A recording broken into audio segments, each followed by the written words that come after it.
गीता का सार।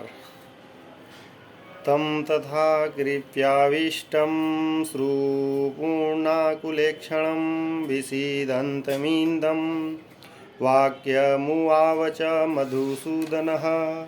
संजय ने कहा, करुणा से व्याप्त शोक युक्त अश्रुपूरित नेत्रों वाले अर्जुन को देखकर मधुसूदन कृष्ण ने ये शब्द कहे। क्रीतयस्तवाकस्मलीमिदं भीषमे समुपस्थितम् अनार्यजुष्टमस्वर्गयामकीर्तिकरमर्जुन। श्री भगवान ने कहा, हे अर्जुन, तुम्हारे मन में यह कलमश आया कैसे?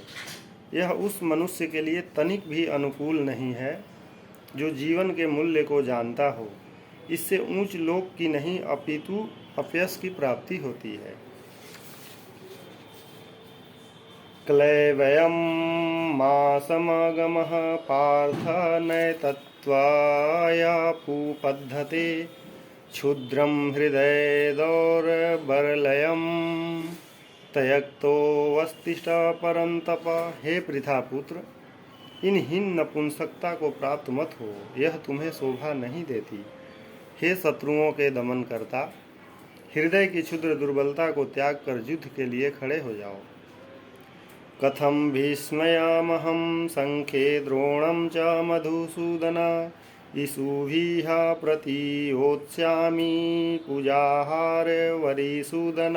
अर्जुन ने कहा, हे शत्रुहंता, हे मधुसूदन, मैं युद्ध भूमि में किस तरह भीष्म तथा द्रोण जैसे पूजनीय व्यक्ति पर उलटकर बाण चलाऊंगा। गुरुन् हत्वा हि महानुभावान् श्रेयो भोक्तुं भैक्ष्यमपिह लोके हत्वार्थकामान् स्तुत्वा गुरूनिहैव भूनिये भोगारुधिरप्रदिग्धान।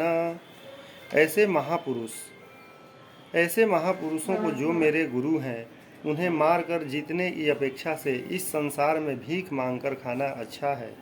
भले ही वे सांसारिक लाभ के इच्छुक हो, किंतु हैं तो गुरुजन। यदि उनका वध होता है तो हमारे द्वारा भोग्य प्रत्येक वस्तु उनके रक्त से सनी होगी।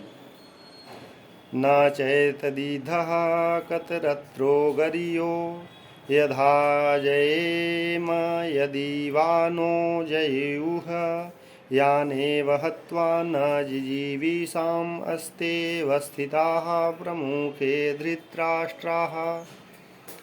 हम यह भी नहीं जानते कि हमारे लिए क्या श्रेष्ठ है, उनको जीतना या उनके द्वारा जीते जाना।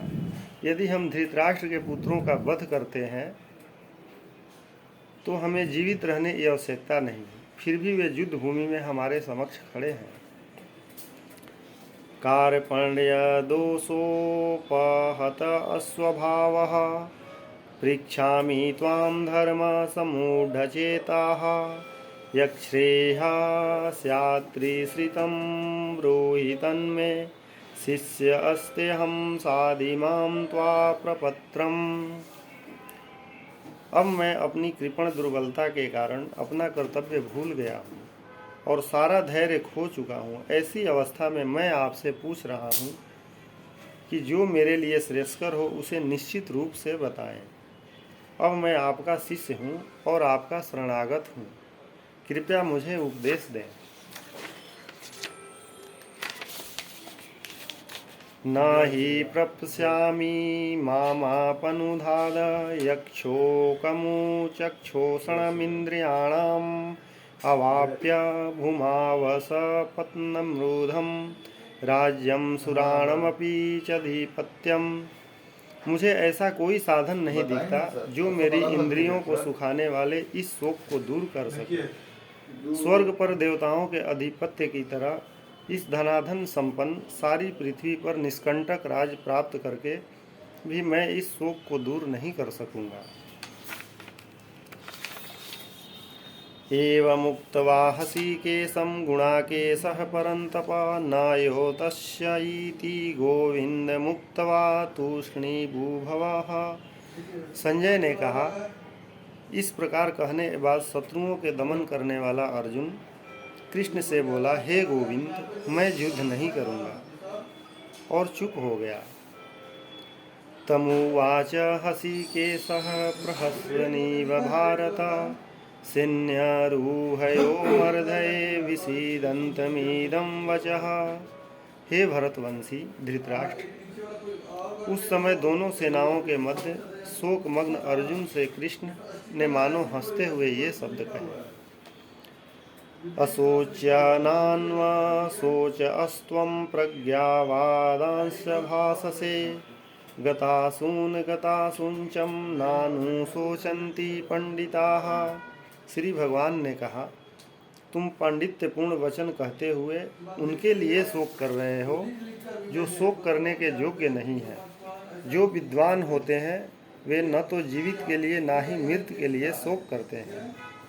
न त्वेवाहं जातु नासं न त्वं नेमे जनाधिपाः न चैव न भविष्यामः सर्वे वयमतः परमा। ऐसा कभी नहीं हुआ है कि मैं ना रहा हूँ या तुम ना रहे हो, अथवा ये समस्त राजा ना रहे हो, और न ऐसा है कि भविष्य में हम लोग नहीं रहेंगे। देहिनो अस्मिन् यथा देहे कौमारं यौनं जरा तथा देहांतर प्राप्ति धीरा अस्त्र न मुद्दति।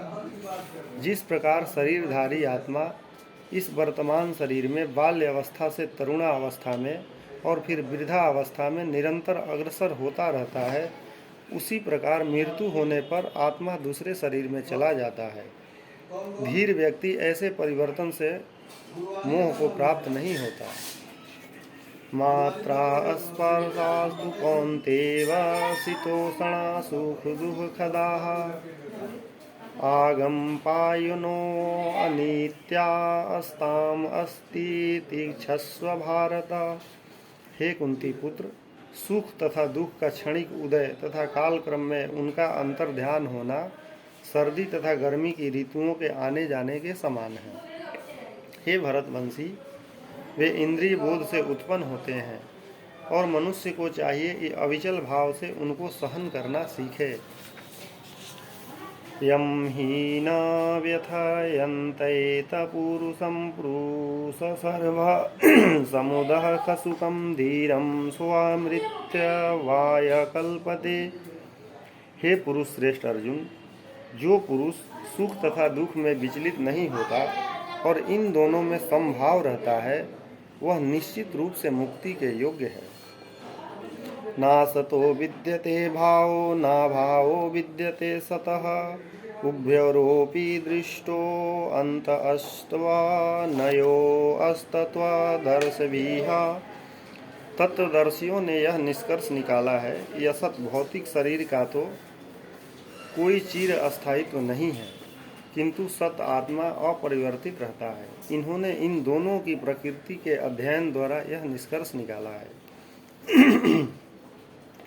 अविनाशी तु तद्दिदि येन सर्वमिदं ततं विनाशं व्ययास्यायस्य न कश्चित् कर्तुमर्हति।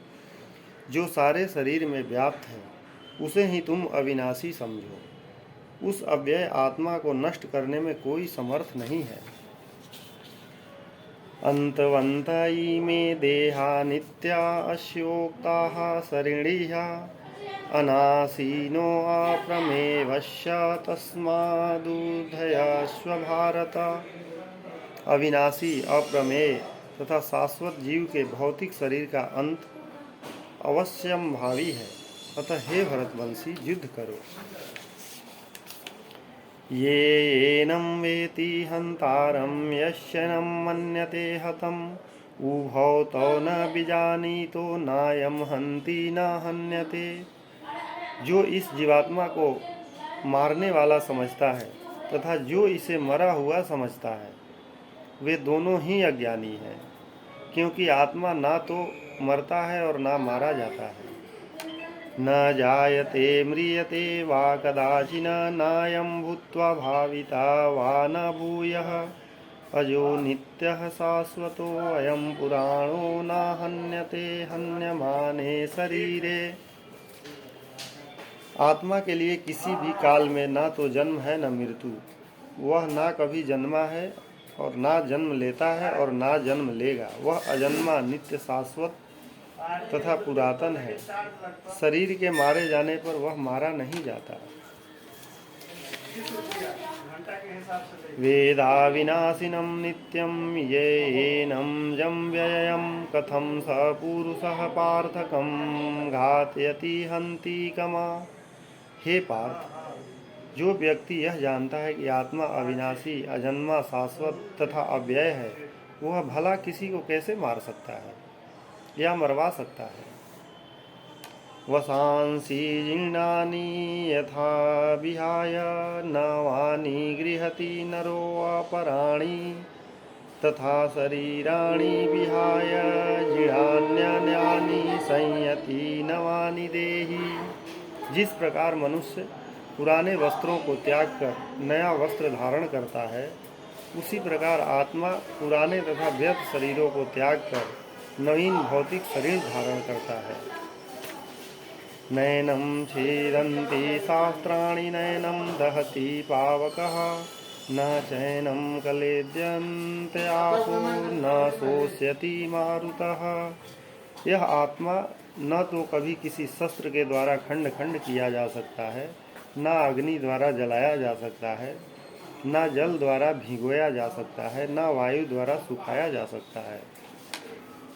अच्छेदोऽयमदाहो आयामक्लोधो अशोष्य एव च नित्यः सर्वगतः स्थाणुरचलोऽयं सनातनः। यह आत्मा अखंडित तथा अघुलनशील है। इसे न तो जलाया जा सकता है, न ही सुखाया जा सकता है। यह शाश्वत, सर्वव्यापी, अविकारी, स्थिर तथा सदैव एक सा रहने वाला है।